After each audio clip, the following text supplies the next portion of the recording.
Le réseau des journalistes animateurs pour la protection de l'enfant REJAP a marché cet après-midi pour célébrer le 2e anniversaire de l'incident survenu à la Médina et qui avait entraîné la mort de 9 talibés. Pour rappel, il y a 2 ans de cela, encerclés par un feu, des talibés n'avaient pas pu échapper à la furie des flammes et il s'en était suivi une vague d'indignation, notamment celle des journalistes qui n'a cessé depuis lors de dénoncer le triste sort des talibés. D'où l'organisation de cette marche qui a entraîné toutes les organisations défenseurs des droits de l'homme.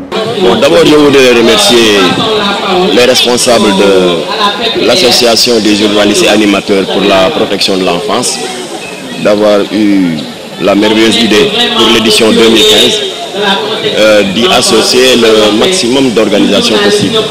Et c'est ainsi que nous, Jamra, organisation islamique Jamra, nous avons eu l'honneur d'avoir été invités à cette manifestation. Donc nous les en remercions. Alors cela dit, je crois que le fond du problème, en ce qui concerne la commémoration du 2e anniversaire de ce drame qui avait emporté la vie de 9 talibés, je crois que le fond du problème, c'est le fléau de la mendicité. Et à cet égard, je crois qu'il serait trop facile de vouloir systématiquement imputer la responsabilité de la mendicité exclusivement sur le dos des maîtres coraniques. C'est injuste.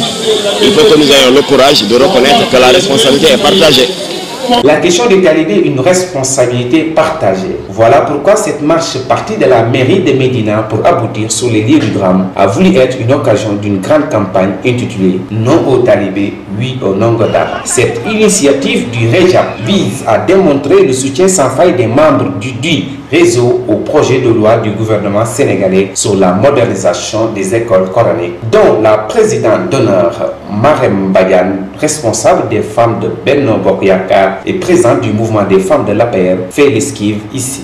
C'est d'ailleurs tout le sens du projet de loi initié par le gouvernement sur l'instruction de M. le Président de la République, son Excellence M. Macky Sall. En effet, il vise à mettre de l'ordre dans l'enseignement coranique qui laisse dans sa forme actuelle la porte ouverte à des gens qui n'ont rien à y voir. Malgré les multiples soutiens des autorités et autres, rien. Des talibés à Ayon continuent de circuler dans les rues en proie à toute forme de maltraitance. Ce qui fait dire au maire de la Médina que le problème est ailleurs. Au lendemain de cet incendie, le conseil municipal de la Médina s'est réuni pour dire non et plus jamais ça. Nous avions vu comme solution qu'il nous fallait des infrastructures d'accueil, n'est-ce pas, au moins pour éradiquer ces daras clandestins. Nous avions réussi maintenant à faire apprendre le Coran aux enfants, n'est-ce pas, sans difficulté. Ce que nous n'avions pas réussi, c'est éradiquer la mendicité. Parce que les petits manias ne sont plus des Dakarois. Ce sont des Guinéens ou des Maliens qui ont été exportés ici et qui sont exploités.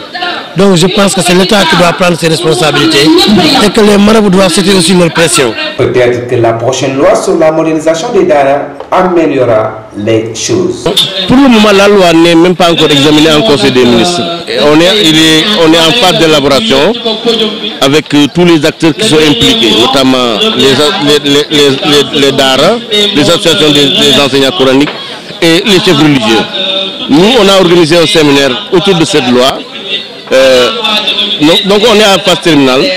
Bientôt, la loi sera examinée par le Conseil des ministres et on va l'amener au niveau de l'Assemblée nationale et nous allons la voter pour doter notre pays d'instruments juridiques de lutte contre la mendicité. Et il y a un élément qui est important, c'est que la loi en même temps sera votée avec ce qu'on appelle la loi sur le WAF, qui est un financement innovant de l'enseignement du Coran.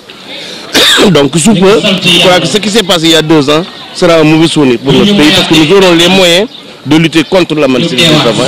Voilà, au sujet de ce projet que nous saluons, parce que quand même l'État a fait l'effort d'avoir réussi un montage financier en partenariat avec la Banque islamique de développement au point d'avoir mobilisé 10 milliards. C'est très bien. Mais pour la mise en œuvre, qu'est-ce que le ministère de l'Éducation a fait? Il est allé faire le tour des khalifes généraux. C'est bien, mais les khalifes généraux, ce sont les autorités morales de la Oumma islamique. Mais les khalifes généraux ne gèrent pas de dara. Les véritables acteurs des dara, ce sont les maîtres coraniques eux-mêmes qui se plaignent d'avoir été écartés du projet.